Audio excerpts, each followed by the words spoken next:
बिस्मिल्लाहिर्रहमानिर्रहीम। अस्सलाम वालेकुम दोस्तों मैं आपको आज बताऊंगा कि पीओसी पाकिस्तान ओरिजिन कार्ड कैसे अप्लाई करते हैं और ये किन को चाहिए। पीओसी कार्ड उनके लिए जरूरी है जिन्होंने अपनी पाकिस्तानी पासपोर्ट कैंसिल करवा दिया है, अपनी नेशनैलिटी छोड़ दी है। पीओसी कार्ड उनके लिए है। जिनके पास डुअल नेशनैलिटी है उनके लिए नहीं है। जिनके पास डुअल नेशनैलिटी है वो निको रखेंगे अपने पास। जैसे स्पेन में अगर आप स्पेन का पासपोर्ट लेते हैं तो आपको पाकिस्तानी पासपोर्ट छोड़ना पड़ता है।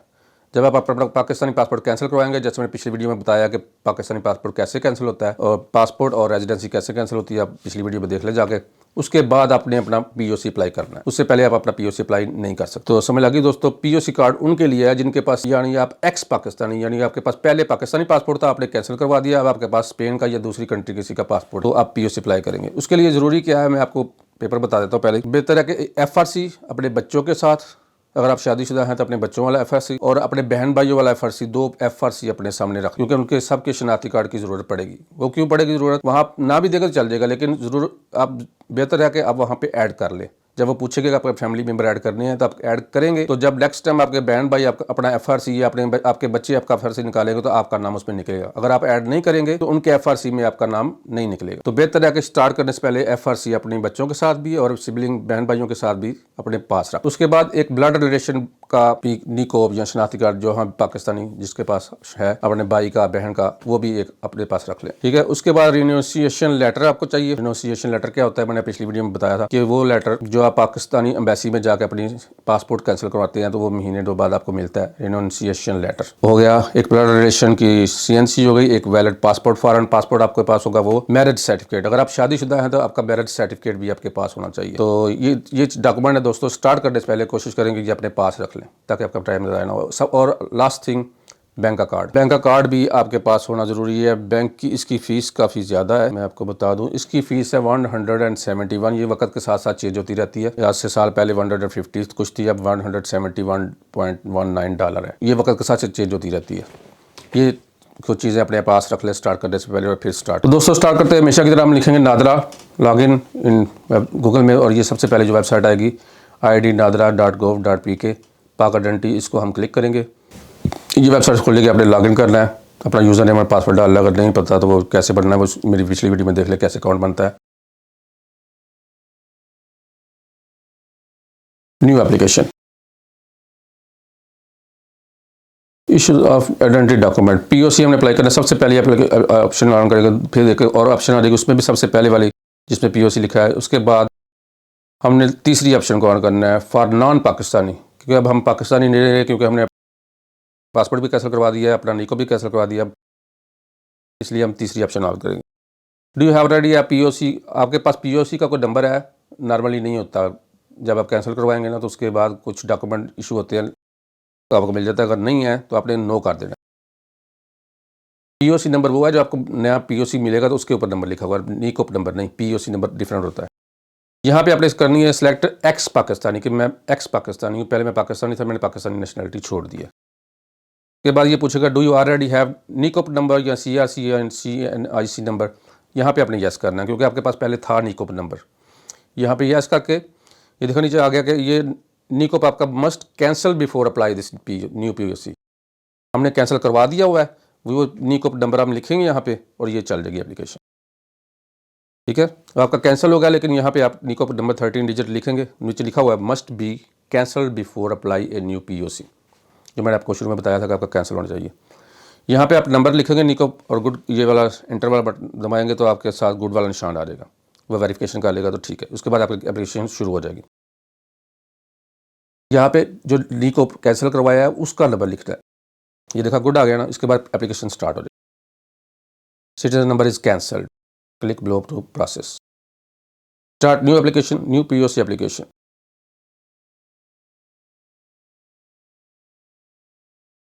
यहाँ पे अपने अपनी डेट ऑफ बर्थ लिखनी है। यहाँ पे ऊपर सबसे एक्स पाकिस्तानी होगा, अपना निकोप नंबर लिखना है, ब्राउज में अपनी पिक्चर बतानी है उसको और वो अपलोड कर देनी है।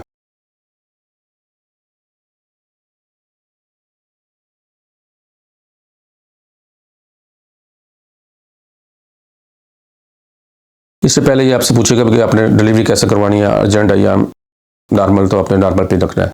विद इन 20 डे आपके पास आ जाएगा इंशाल्लाह। यहाँ पे अपना नेम, गिवन नेम जैसे आपके न्यू पासपोर्ट जो आपको नेशनैलिटी मिली है स्पेन की, वो वाला नेम यहाँ पे लिखना है। जो आपका पहले नेम था वो नहीं लिखना। जो आपके स्पेनिश पासपोर्ट पे या आपका कोई किसी भी कंट्री का पासपोर्ट है उसके ऊपर जो नंबर लिखा हुआ है वही आपने लिखना है यहाँ पे।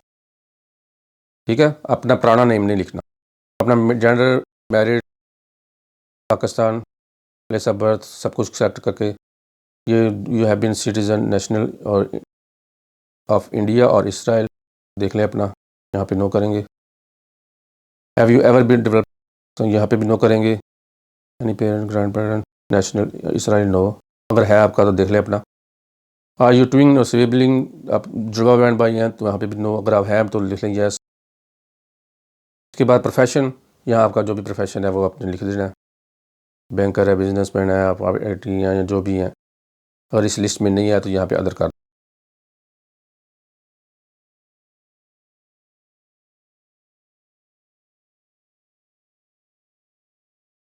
अपनी क्वालिफिकेशन कितना पढ़े हुए हैं, डू यू हैव डिसेबिलिटी, आप पाहिज तो नहीं है, यहाँ पे सेव कर देना। इसके बाद पासपोर्ट और नेशनलिटी डिटेल्स, कंट्री कहाँ से पासपोर्ट है, यहाँ पे स्पेन का मेरे पास पासपोर्ट है, मैं स्पेन लिखूंगा। स्पेन के पासपोर्ट का नंबर लिखा जाएगा यहाँ पे और उसकी एक्सपायरी डेट लिखी जाएगी।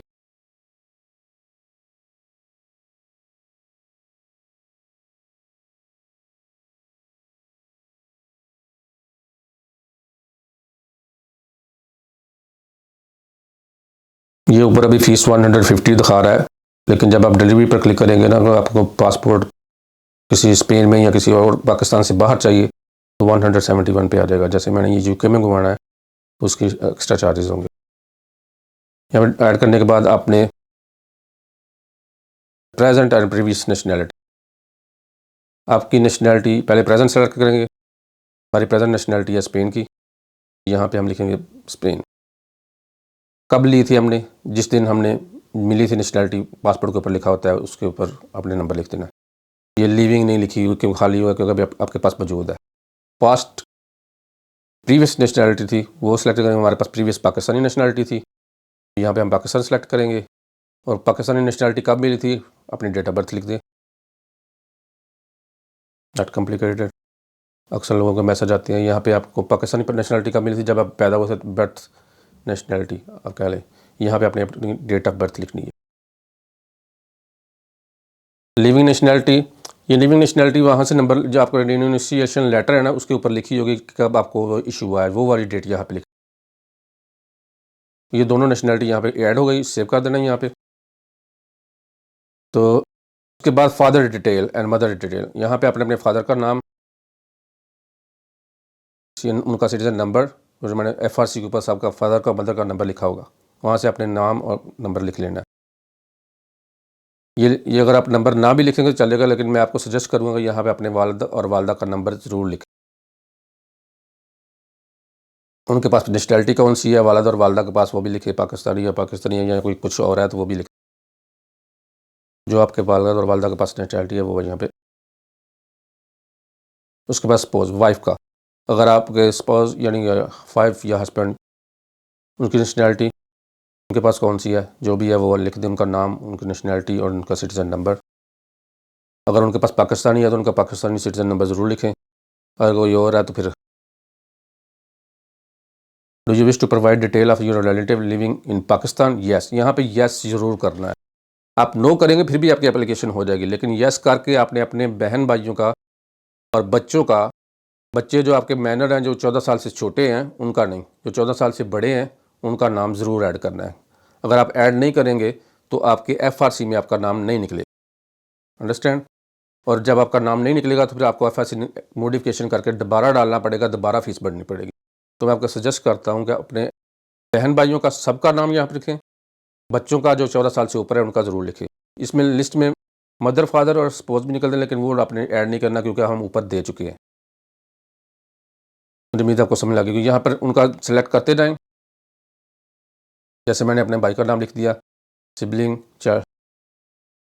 फिर सिबलिंग, एक और भाई का नाम लिख दें, सिस्टर जो भी हैं आपके, जितने भी बहन भाई हैं सबका नाम लिख रहे हैं। आपके FRC जो मैंने आपको कहा था आपके पास में बहन भाई उनके ऊपर सबका नाम नंबर लिखा हुआ है। आपके पास बे फार्म भी पड़ा हुआ है ना कोई पुराना, जिसके ऊपर आपके बहन भाई का नाम है, उसके ऊपर भी नंबर लिखा होगा।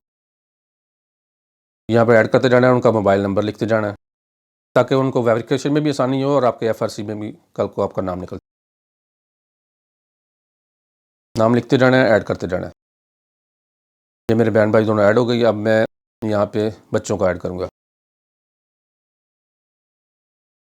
चाइल्ड।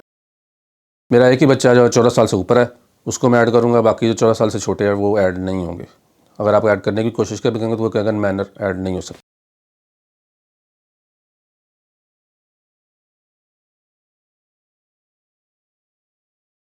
यहाँ पे नेम, फिर उसका शनाख्ती कार्ड नंबर और मोबाइल नंबर।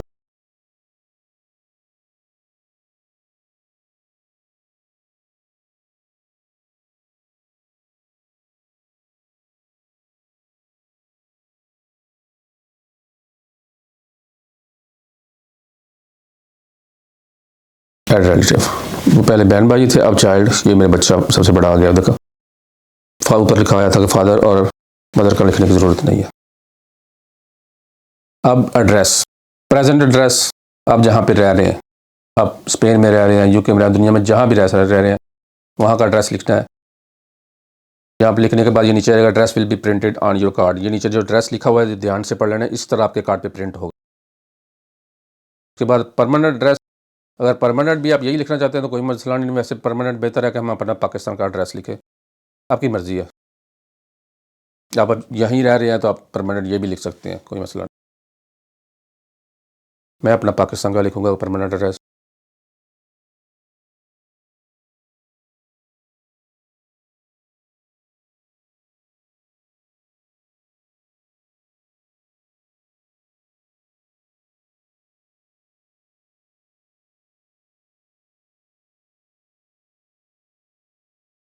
ये विलेज क्लिक करेंगे तो पूरे विलेज जो इस डिस्ट्रिक्ट में आ रहे हैं, तहसील में आ रहे हैं, सब की लिस्ट आ जाएगी, उसमें से अपना अपना विलेज सेलेक्ट कर लेना है। ये खाना आप खाली नहीं छोड़ सकते, स्ट्रीट वाला, यहाँ पे आपने कुछ ना कुछ लिखना है ज़रूर। उसके बाद आपने कहाँ पे डिलीवरी मंगवानी है, देखा प्रेजेंट एड्रेस में मंगवाएंगे तो 21.19 एक्स्ट्रा चार्जेस होंगे पाकिस्तान से बाहर भेजने के लिए, DHL करने के लिए। अब देखो फीस ऊपर 171.19 हो गई है। यहाँ पे उसका मोबाइल नंबर जिसके नाम पे डिलीवरी आनी है, उसका ईमेल एड्रेस, ताकि DHL वाले आपको मेल कर सके, आपको मैसेज भेज सके, आपसे कॉन्टैक्ट कर सके।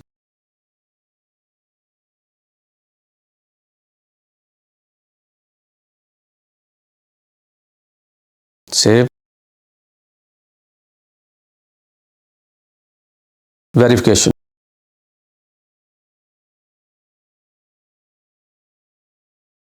यहाँ पे आप अपने किसी गवाह का, यानी अपने बहन भाई का या अपने किसी दोस्त का भी नाम और उसका मोबाइल नंबर और उसका सिटीजन नंबर लिख सकते हैं। यानी कि बहन भाई ज़रूरी नहीं ब्लड रिलेशन हो, फ्रेंड्स का भी चल जाएगा, जो आपको जानता है, उसका नाम, उसका मोबाइल नंबर और उसका सिटीजन नंबर लिख के अपने सेव कर देना।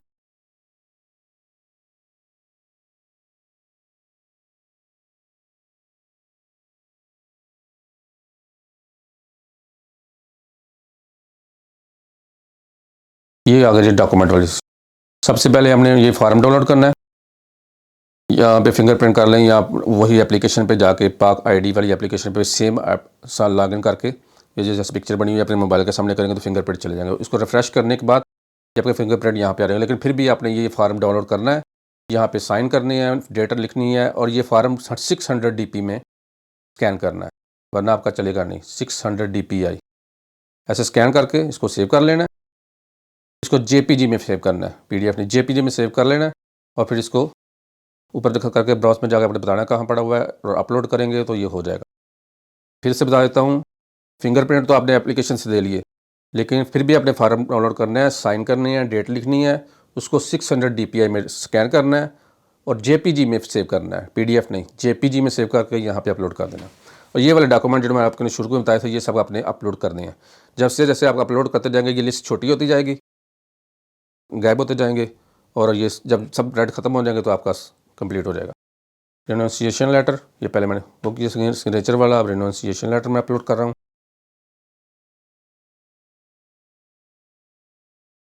ठीक है, देखो लिस्ट छोटी होती जा रही है, जब जब जैसे जैसे आप अपलोड करते जाएंगे ये लिस्ट छोटी होती जाएगी। उसके बाद फ़ौरन पासपोर्ट अपना अपलोड कर लें। उसके बाद ब्लड रिलेशन का, बहन भाई का शनाख्ती कार्ड, मैरिज सर्टिफिकेट, अब ब्लड वाला भी रह गया, वो ब्लड वाला करना है, बहन भाई का किसी का भी ये का शनाख्ती कार्ड हमने अपलोड कर। यहाँ पे ऑप्शन लिखी हुई है ब्लड रिलेशन। डॉक्यूमेंट जो एक रह गया, सब शनाख्ती कार्ड अपलोड हो गया, ये सारे डॉक्यूमेंट अपलोड हो गए हैं। अगर आप एक्स्ट्रा भी कुछ अपलोड करना चाहते हैं तो कहते हैं आपका अपना FRC अपना या अपने बच्चों के साथ जो भी है आप अपलोड कर सकते हैं।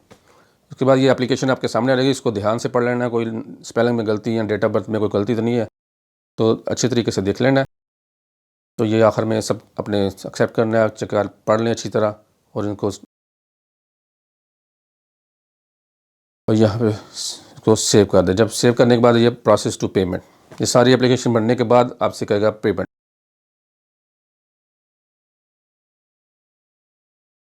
आई हैव रीड, ये वाला सारा पढ़ के रीड करके थोड़ी देर रुकना है आपने, ये ब्लू होगा तो उसके बाद आपने एक्सेप्ट एंड कंटिन्यू कर देना है। कार्ड कैसे यूज़ करना है मैंने पिछली वीडियो में बताया, आपको फिर बता देता हूँ। यहाँ पे एड्रेस उसका लिखना है जिसका कार्ड है। अगर आपका अपना कार्ड है तो अपना नेम और एड्रेस वगैरह लिखना है। अगर आपके फादर या आपके हस्बैंड का कार्ड है या किसी का भी कार्ड है तो आपने उसका नाम और उसके बैंक वाला जो एड्रेस उसने दिया हुआ है वो वाला एड्रेस लिखना है यहाँ, वरना आपका कार्ड एक्सेप्ट नहीं होगा। यहाँ पे एप्लीकेंट का नाम एड्रेस नहीं लिखना, जो अगर एप्लीकेंट का कार्ड है तो फिर हाँ लिखना है, लेकिन यहाँ पे उसका लिखना है जिसका बैंक का कार्ड।